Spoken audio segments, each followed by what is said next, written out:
Now we'll start roll coils, and for this purpose I will take a small amount of clay.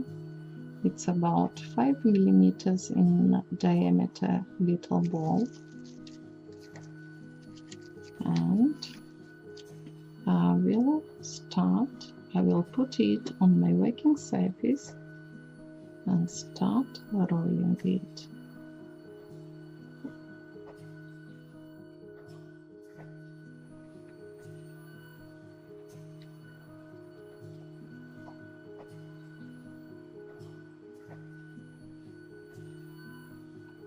I am rolling the coil on the length